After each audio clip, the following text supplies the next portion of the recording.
All right, welcome back. Today, we are going to tackle one of the most stressful situations in all of poker. What on earth do you do when your chip stack starts dwindling? We've all been there, right? You feel the pressure mounting, and it seems like your only options are to fold meekly or just shove all your chips in the middle. But, as we're about to find out, the pros play a completely different game. So here's how we're going to break this down. We'll start with the super common spot, the 20 big blind dilemma. Then we're going to unpack the single most important concept for pros, max EV. After that, we'll look at a secret weapon, the limp, before I show you a pro's actual playbook. And then, the fun part, how to change that playbook based on who you're playing against, and finally, how you can actually get good at this stuff. Okay, let's just dive right in. Picture this. You're in a tournament. Things haven't gone your way, and you look down at your stack. You've got about 20 big blinds left. The pressure is seriously on. Every single decision feels huge because one wrong step and you could be walking home. This is the exact spot where most amateur players go on autopilot, but it's where the pros really start to find their edge. So, let's put you in the hot seat. You're on the button, which is the best position at the table, and you peek at your cards. Pocket eights, a pretty decent hand. Your stack is that tricky 20 big blinds. Now what do? I mean, the standard textbook play for a lot of people is just, jam it all in and hope for the best. But is that really the best play? And right here, this is the key. This is the whole thing. Shoving all in with pocket eights, it's definitely a profitable play. You're not making a mistake by doing it. But a professional player asks a different, better question. Which action makes me the most money in the long run? See, by just min-raising, you actually give your opponents a chance to make a way bigger mistake, like jamming with a hand that's worse than yours that they would have just folded if you had shoved. And this idea, this question, it leads us straight to the central concept of this entire explainer. This is the North Star for basically every single decision a professional poker player makes. We are talking about maximum expected value. Max EV. It sounds complicated, but it's really not. It's just a fancy term for the most profitable play possible. It's not about finding a good play or a play that isn't a mistake. It's about hunting for that one single action that, on average, is going to win you the absolute most chips. This shift in thinking is what separates the good from the truly great players. And this slide really puts it into perspective. Look at a hand like King-9 offsuit. Shoving all in is profitable, yeah. You make about 0.3 big blinds on average. It's fine. But look at the min-raise. It's more than twice as profitable. Why?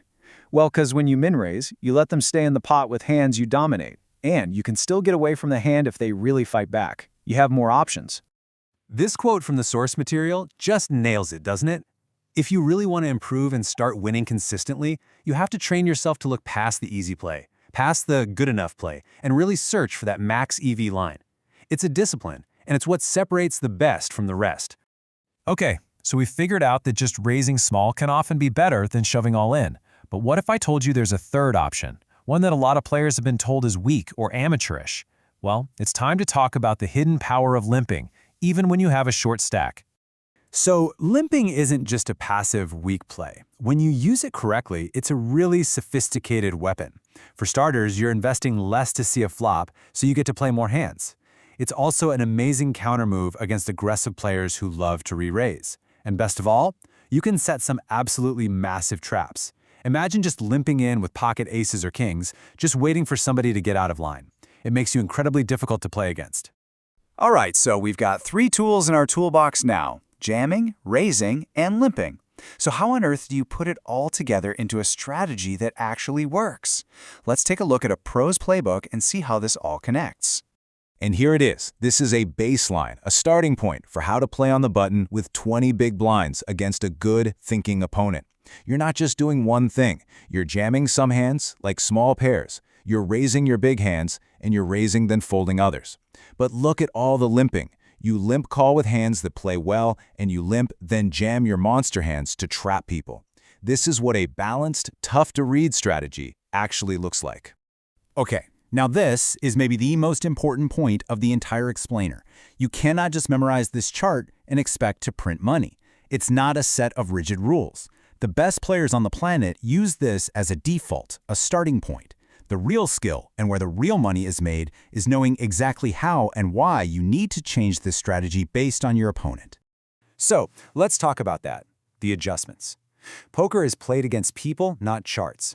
The way you play your 20 big blind stack should be completely different if you're up against a weak, passive player versus a sharp, aggressive pro. It is all about exploiting the person sitting across from you. This slide lays it out perfectly. Against a weaker player, you can pretty much throw the idea of balance out the window. You just play for pure raw value, the max EV play every single time. You min-raise a ton because they'll call with junk. But against a pro?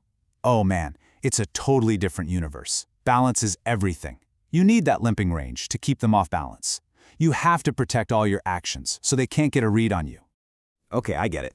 This is a lot of pretty advanced stuff, and nobody masters this overnight. It just doesn't happen. It takes a lot of hard work and deliberate practice. So let's wrap this up by talking about how you can actually practice these skills and make them a part of your game. It really boils down to a pretty simple 3-step cycle. First, you have to go back and review your own play. Find those spots where you had 15 to 20 big blinds and really ask yourself, did I find the most profitable line? Second, don't be an island. Get feedback. Post some of those tough hands in a forum or share them with a friend. Other players are your best resource. And third, use these pro charts not as a rulebook, but as a guide to help you figure out what your opponents are probably doing. And as you're working on all this, please remember this final piece of advice. Poker is not a game of perfection. You're going to make mistakes. It's okay. The goal is simply to make fewer mistakes and smaller mistakes than your opponents. So don't beat yourself up. Just try to avoid those really big, game-ending blunders. So there you have it. We've laid out the professional's playbook for short stack poker, and it goes so far beyond just all in or fold.